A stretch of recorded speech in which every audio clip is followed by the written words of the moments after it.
ವೀಕ್ಷಕರೇ, ನಾನಿವಾಗ ಬದ್ನಿಕಾಯಿ ಪಲ್ಯ ಮಾಡಕತ್ತೀನಿ. ಬದ್ನಿಕಾಯಿ ಪಲ್ಯ ಮಾಡೋಕ್ಕಾಗಿ 4 ಬದ್ನಿಕಾಯಿ ದೊಡ್ಡವಿದ್ದು 4 ಬದ್ನಿಕಾಯಿ ಹಚ್ಕೊಂಡೇನಿ.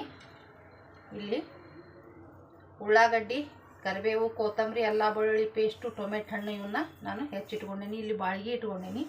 ಇವಾಗ ನಾನೇನು ಮಾಡ್ತೀನಿ, ಎಣ್ಣೆನ ಹಾಕ್ತೀನಿ.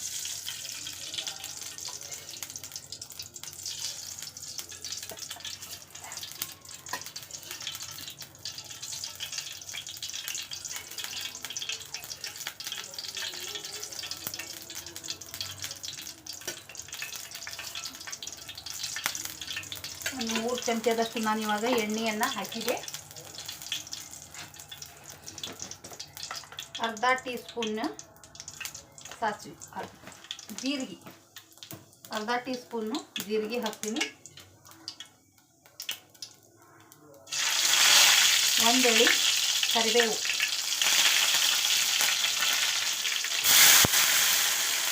1 ದೊಡ್ಡದು ಉಳ್ಳಾಗಡ್ಡಿನ ನಾನು ಹೆಚ್ಚಿಟ್ಕೊಂಡಿನಿ.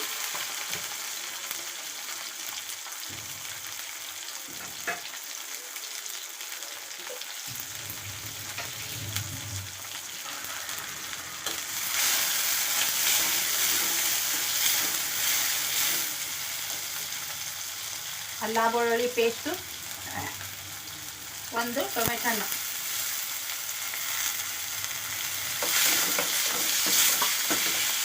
ಕೊತ್ತಂಬರಿ ನಾನು ಇದರಲ್ಲಿ ಹಾಕ್ತೀನಿ. ಕುದ್ದು ಅದು ಬೆಂದು ಅದ್ರದ್ದು ಟೇಸ್ಟ್ ಇದರಲ್ಲಿ ಅದ್ರದ್ದು ಕುಡ್ತೈತಿ ಸ್ಮೆಲ್ಲು. ಹಸಿದು ಮ್ಯಾಲೆ ಹಾಕ್ತಾರೆ.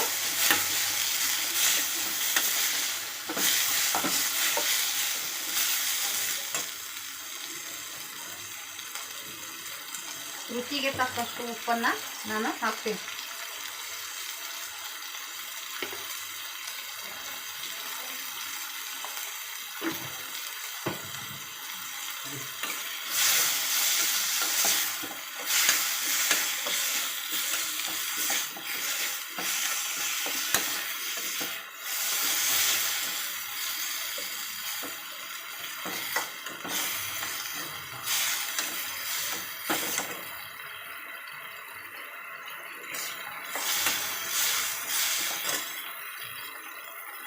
ಈಗ ಬದ್ನಿಕಾಯಿ ಹಚ್ಚಿಟ್ಟಂಥ ಬದ್ನಿಕಾಯಿಯನ್ನು ಇದಕ್ಕೆ ಹಾಕ್ತೀನಿ.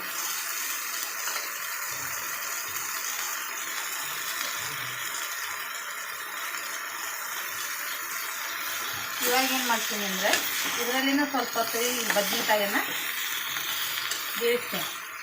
ಒಗ್ಗರಣೆಯಲ್ಲಿನೂ ಸ್ವಲ್ಪ ಹೊತ್ತು ಬದ್ನಿಕಾಯಿನ ಬೇಯಿಸ್ತೀನಿ.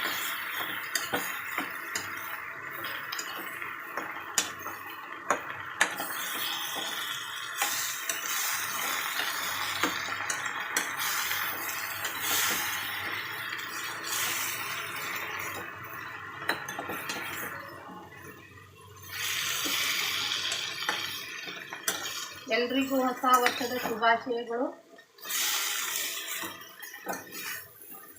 ನಾವೆಲ್ಲ ಯುಗಾದಿಗೆ ಹೊಸ ವರ್ಷ ಆಚರಣೆ ಮಾಡ್ತೀವಿ. ಇದು ಬ್ರಿಟಿಷರ ಪದ್ಧತಿ, ಪಾಶ್ಚಿಮಾತ್ಯದ ಪದ್ಧತಿ. ಇದು ಜನವರಿ. ನಾವೆಲ್ಲ ಯುಗಾದಿ ಹಬ್ಬನ ಅವತ್ತಿಂದ ನಾವು ಯುಗಾದಿಯನ್ನು ಕನ್ಸಿಡರ್ ಮಾಡ್ತೀವಿ. ಎಲ್ಲ ಗಿಡ ಮರಗಳು ತಮ್ಮ ಹಳೆ ಎಲೆಗಳನ್ನು ಉದುರಿಸಿ ಹೊಸ ಎಲೆಗಳನ್ನು ತಗೊಂಡು ಚಿಗುತು ಹೊಸತನವನ್ನು, ಹೊಸತನವನ್ನು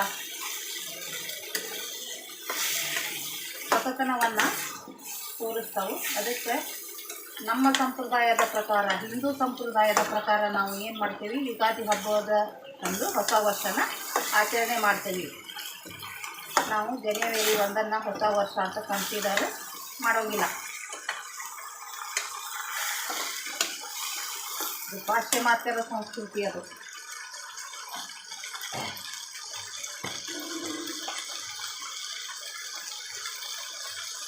ಎಲ್ಲ ಕಡೆಯೂ ಜನವರಿ 1 ಇಂಗ್ಲೀಷ್ ಪದ್ಧತಿಯನ್ನು ಬಳಸ್ತಾರೆ. ಆದರೆ ಮದುವೆ ಮುಹೂರ್ತಗಳನ್ನು ಇಡಬೇಕಾದ್ರೆ, ಎಲ್ಲ ಮಾಡಬೇಕಾದ್ರೆ ಕಾರ್ಯಕ್ರಮಗಳನ್ನು ವಿಕ್ರಮ ಪಂಚಾಂಗವನ್ನು ನಾವು ಬಳಸಿ ಉಪಯೋಗ ಮಾಡ್ತೀವಿ. ಅದರಲ್ಲಿ ನೋಡಿಕೊಂಡು ನಾವು ಮದುವೆ ಕಾರ್ಯಕ್ರಮಗಳನ್ನು ಮಿಕ್ಸ್ ಮಾಡ್ತೀವಿ.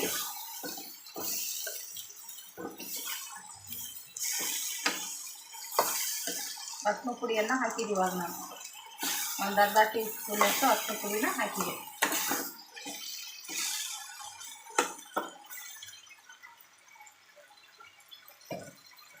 ರಾತ್ರಿ ಎಲ್ಲ ಈ ಹೊಸ ವರ್ಷಕ್ಕೆ ಅದೇನು ಬೆಂಗಳೂರು ಎಲ್ಲ ಕಡೆಗೂ ಅದೇನು ಜನ ತುಂಬಿಕೊಂಡು ಹುಡುಗರು ಎಲ್ಲರೂ ಹಂಗೆ ನೋಡುವಂಗಿರ್ತೈತಿ. ಡ್ಯಾನ್ಸ್ ನೃತ್ಯ ಕಾರ್ಯಕ್ರಮಗಳು.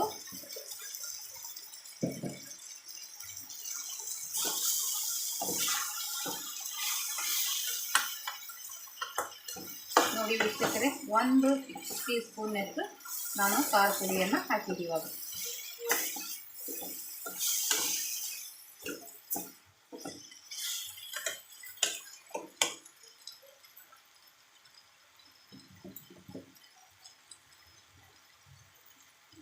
ಅರ್ಧ ಟೀ ಸ್ಪೂನಷ್ಟು ಮಸಾಲೆ ಪುಡಿಯನ್ನು ಹಾಕಿದ್ವಿ. ನಾನು ಭಾಳ ನೀರು ಬಿಡೋಂಗಿಲ್ಲ, ಅಲ್ಲೇ ಅದರಲ್ಲಿನ ಸ್ವಲ್ಪ ನೀರು ಬಿಟ್ಟು ಅದೇ ಥರ ಅಲ್ಲೇ ಬೆಂದಿರ್ಬೇಕದು. ಆ ಥರ ಮಾಡ್ತೀನಿ. ಸ್ವಲ್ಪ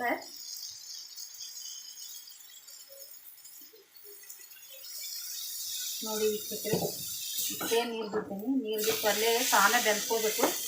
ಉರಿ ಸಣ್ಣಗೆ ಇಟ್ಟು ಇದನ್ನು ನಾನು ಇವಾಗ ಬೇಯಿಸ್ತೇನೆ.